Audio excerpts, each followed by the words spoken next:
Hai sahabat keluarga puisi. Apa kabar hari ini? Semoga sehat selalu ya.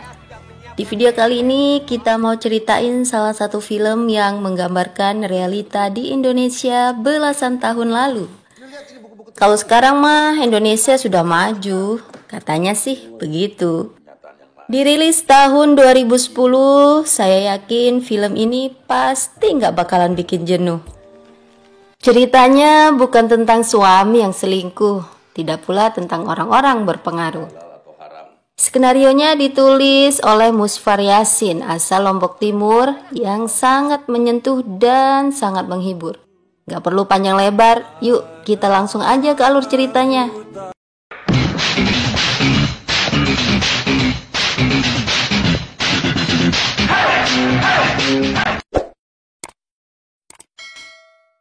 Film dimulai dengan memperlihatkan perjuangan seorang pemuda mencari pekerjaan. Dialah Muluk yang diperankan Reza Rahadian, seorang sarjana muda yang masih pengangguran. Saat melewati pasar, Muluk sang sarjana manajemen melihat kerjasama sekelompok anak-anak yang melakukan aksi copet. Kreatif, inovatif, dan lihai sekali.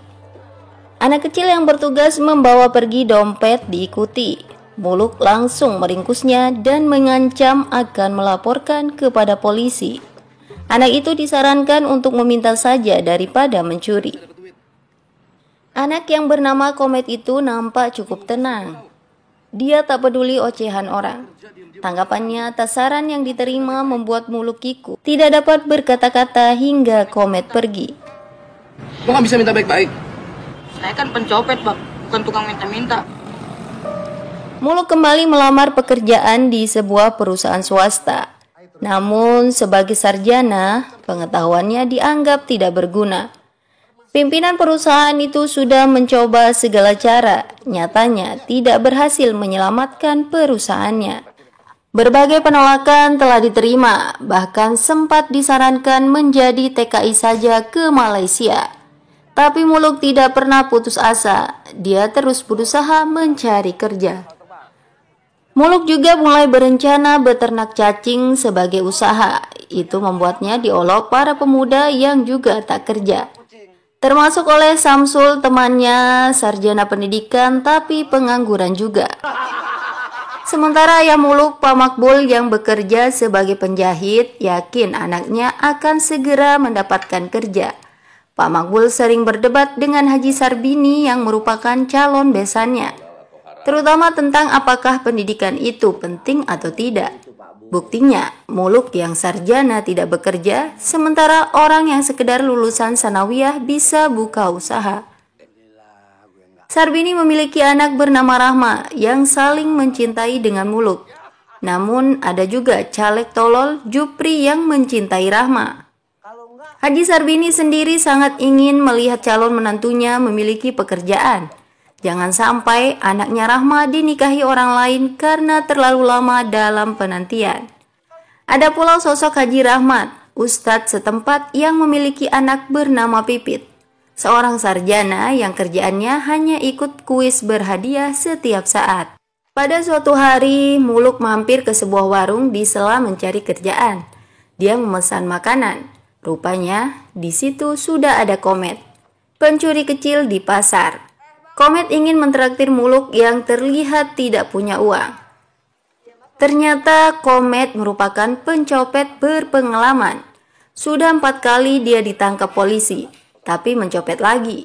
Komet mengajak Muluk ke markasnya, sebuah gedung tua yang kumuh, tak terurus dan berantakan. Dia memperkenalkan Muluk ke Jarot yang menjadi pemimpin para pencopet. Jarot mempertanyakan maksud kedatangan Muluk. Spontanitas saja. Dijawab untuk menawarkan kerjasama, memanage uang hasil copet. Kerjasama. Sebagai sarjana manajemen, dia yakin akan mampu mengembangkan uang dari hasil mencopet yang dikumpulkan. Sudah saatnya usaha mencopet dikelola secara modern, sehingga suatu saat nanti tidak perlu lagi mencopet. Saat itu sempat ada polisi yang datang, tapi Jarot menyogok polisi agar tidak mengganggu. Kini Muluk sudah mulai ada kesibukan di rumah, menyusun, dan menyiapkan konsep untuk manajemen pencopetan modern. Ayahnya yang bertanya tentang kerjaannya dijawab bahwa saat ini Muluk sedang mengerjakan proyek pengentasan kemiskinan. Jabatannya di bidang pengembangan SDM. Hari berikutnya, Jarod sebagai pimpinan pencopet memperkenalkan Muluk kepada seluruh anggota timnya, menjelaskan kelompok dan metode kerja mereka. Ada pencopet mall, pencopet pasar, dan kelompok pencopet angkot. Anak-anak pencopet sangat hebat dalam profesinya. Sehari bisa mengumpulkan uang jutaan. Namun kelemahan mereka tidak ada yang bisa menulis. Uang itu pun kini ditaruh di bank. Dalam waktu singkat, 9 juta sudah bisa ditabung. Kemudian 2 juta tetap dipegang untuk digunakan membuka usaha baru sebagai pengasong. Tentu saja ditolak mentah-mentah. Anak-anak lebih senang menjadi copet karena hasilnya lebih banyak. Muluk berusaha meyakinkan bahwa pengasong hanya sebagai langkah awal. Jika sukses, bisa berkembang menjadi toko hingga supermarket. Pimpinan pencopet mendukung langkah itu. Muluk juga beranggapan bahwa anak-anak ini butuh pendidikan agar tidak selamanya menjadi pencopet. Muluk mengajak Samsul, temannya yang sarjana pendidikan tapi pengangguran. Awalnya Samsul sendiri kebingungan, apalagi jika harus menjelaskan pentingnya pendidikan. Dia saja hingga saat ini tidak punya pekerjaan untuk memperbaiki masa depan. Pendidikan baginya sudah tidak penting. Satu hal yang pasti, pendidikan bisa meningkatkan pendapatan. Misalnya saja dalam dunia mencopet. Oke, begini. Apabila pencopet tersebut tidak berpendidikan, uang yang dihasilkan hanya sedikit. Tapi jika pencopet itu berpendidikan, bisa memperoleh uang banyak dalam waktu singkat. Namanya juga tidak disebut pencopet, tapi koruptor. Anak-anak menjadi sangat bersemangat jika pendidikan bisa menghasilkan banyak uang. Mereka ingin menjadi koruptor. Gelar pencopet berpendidikan.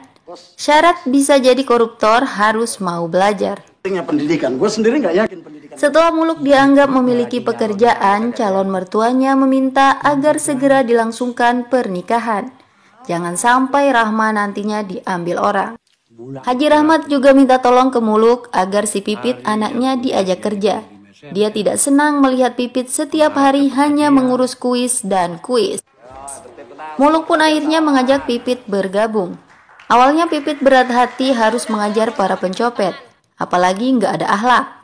Namun Pipit kaget ketika anak-anak mengaku tidak tahu agamanya apa. Pipit pun kini semangat mengajari mereka, meski dibayar dari uang hasil copet. Anak-anak sudah mulai bisa berhitung, rajin mandi dan sholat. Nasionalisme ditanamkan, semuanya sudah akrab, seperti keluarga. Sebuah adegan menyindir wakil rakyat cukup berani ditunjukkan dalam film ini, bahwa di dalam gedung DPR RI, anak-anak berbicara tentang mencopet dan korupsi. Masalah besar tiba. Pak Makbul, Haji Rahmat, dan Haji Sarbini bersikeras ingin melihat tempat kerja Pipit dan lainnya yang disebut pemberdayaan SDM. Sementara di markas pencopet, Muluk dan Samsul sedang memberikan arahan bahwa nyopet adalah masa lalu dan ngasong masa depan. Bagaimana cara membedakan? Karena menjadi pencopet Pancasilais saja tidak cukup.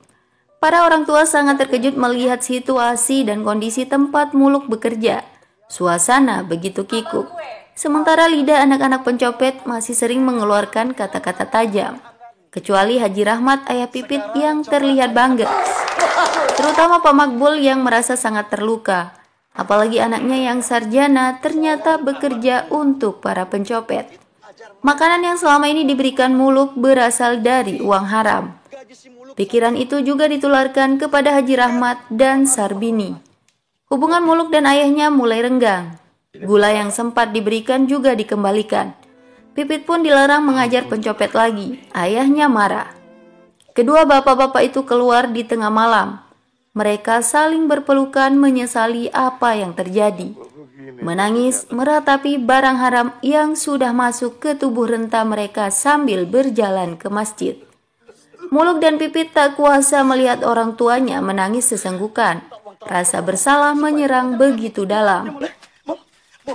Sementara Samsul masih ingin tetap mengajar. Setelah mengajari pencopet, Samsul merasa hidupnya jauh lebih berharga dibandingkan sebelumnya.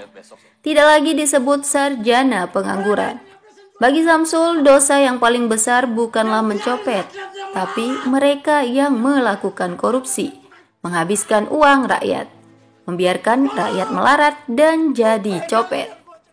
Keesokan harinya di markas pencopet, Muluk, Pipit, dan Samsul datang untuk pamitan. Namun kebanyakan anak-anak sudah keluar menjalani profesi sebagai pencopet. Hanya beberapa orang yang berada di sana. Anak-anak tidak mau mengasong, padahal sudah disediakan kotak asongan. Uang tabungan juga dikembalikan ke bos copet, Jarot. Nilai tabungan sudah mencapai angka 21,2 juta. Ditambah aset 1 unit motor, Jarot sangat berterima kasih kepada Muluk. Mengetahui anak-anak tidak mau mengasong membuat Jarot murka. Padahal masa depan pencopet di penjara atau mampus. Berbeda halnya dengan koruptor yang memiliki uang banyak. Sementara di rumah, Muluk disarankan belajar mengemudi, kemudian menjadi TKI saja ke Arab Saudi sebagai supir. Sedangkan Pipit kembali dengan aktivitas selamanya mengikuti kuis berhadiah. Begitu pula dengan Samsul, hidup bersama para pengangguran lagi bermain gaple.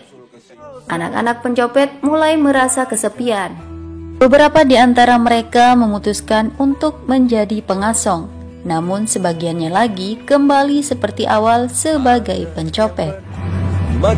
Ketika Muluk kursus mengemudi di jalanan, anak-anak yang mencopet dikejar warga. Sementara Komet dan lainnya yang memilih bekerja secara halal juga dikejar, tetapi sama Satpol PP. Muluk tidak terima perlakuan Satpol PP yang ingin menangkap anak-anak pengasong. Bagi Satpol PP, pengasong mengganggu lalu lintas jalan. Padahal hanya itu yang bisa dilakukan anak-anak mantan pencopet itu saat ini. Pol PP kemudian menangkap Muluk karena dianggap menghalangi tugas aparat. Muluk tak habis mengerti dengan negara ini. Orang yang bekerja halal dianggap sebagai pengganggu, dikejar dan ditangkap. Sementara para koruptor diperlakukan begitu hormat, dibiarkan berkeliaran bebas. Anak-anak ada yang ingin kembali mencopet lagi karena dikejar Pol PP. Namun Komet menguatkan untuk tidak menyerah agar perjuangan Muluk tak sia-sia. Anak-anak melihat Muluk di atas mobil aparat, mereka menangis, mengejar Bang Muluk. Melihat itu, Muluk pun berusaha tersenyum, memberikan semangat. Muluk bangga melihat anak-anak yang dulunya nyopet, kini rela berlelah-lelahan dikejar Satpol PP sebagai pengasong. Namun air matanya tak kuasa ditahan. Kini ibu sedang